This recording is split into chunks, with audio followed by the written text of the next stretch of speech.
Hi everybody. In this section I kind of wanted to draw this out on the board for you. So we talked a little bit about the importance of listings and how they work, and this is something we used to do to help people understand this.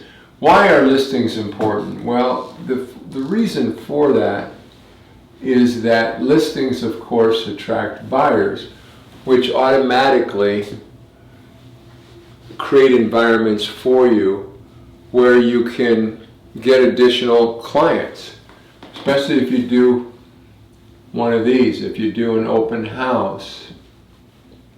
The other possibility for you is that you can double or triple dip the house. A double dip, of course, being when you're the listing agent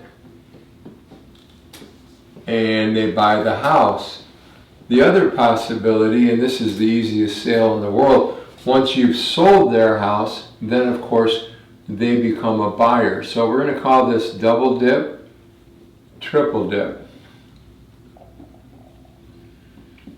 So a listing just is an environment where if it's marketed properly, it's not only really good for the seller, but it's really, really good for you because it can generate all kinds of additional business for you. Of course, marketing on the internet, that sort of thing.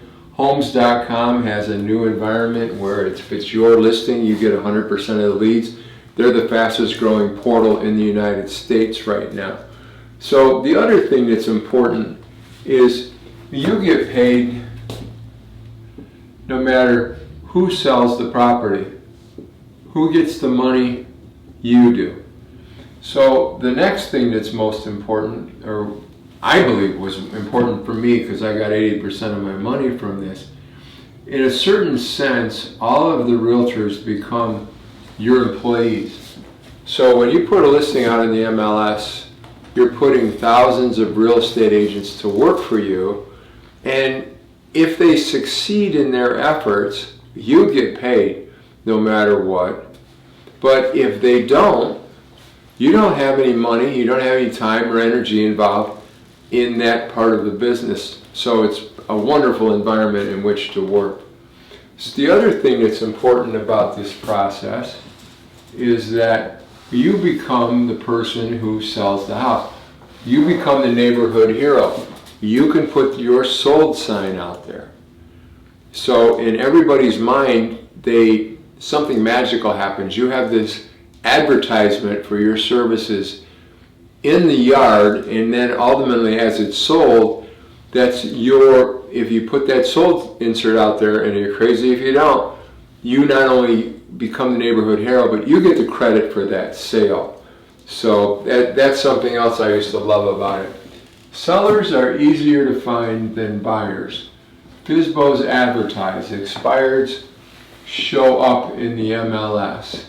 There's all kinds of ways that sellers, divorces, a lot of marriages, there's a lot of ways that sellers kind of raise their hand and say, well, I'm giving some thought to selling my house. Estates, we're going to talk some more in detail about that in just a moment, but there's a variety of ways to find them. You can more easily manage your time, which is really important as well. When you have listings, it's just so much more time effective and efficient. And you can try to go find them from 9 to 5, not from 7 to 8 o'clock at night. It's a much more regular job in a lot of different ways, and it gives you much better use and effectiveness and efficiency and control of your time. And you can also thrive in economic disruptions.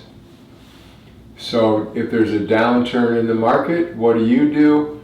If you're doing outbound prospecting of some kind or other, you just simply ramp up your efforts and you don't worry about it too much. Okay, so those are some thoughts. Now I'm going to do this for you. I want to show you what happens. Let's say that this is not a house anymore. It's a buyer. So what happens with a buyer? Well, buyers don't attract buyers. You can't hold an open house on a buyer. Once in a blue moon you can double or triple dip a house from a buyer, but very, very seldom. you can't market a buyer. Who's going to get paid? You. But who's going to do the work? You. There's no employees out there running around basically working for you for free. So there's no employees here. In the neighborhood, for the most part, with rare exception, you're not the person who gets credit for selling that house. The listing agent does. Buyers are a little harder to find if you're going to find them. I'll leave this one up. I'll just put that, you can find them, but it usually costs money or you got to work your spear to get it. It's just as easy to find a seller. There's no way in the world anybody who really understands our business is going to tell you that a buyer is a better use of a time than a good listing. And again, when the downturn happens, the buyers are very, very sensitive to that, and they go away and they go home and they stay there.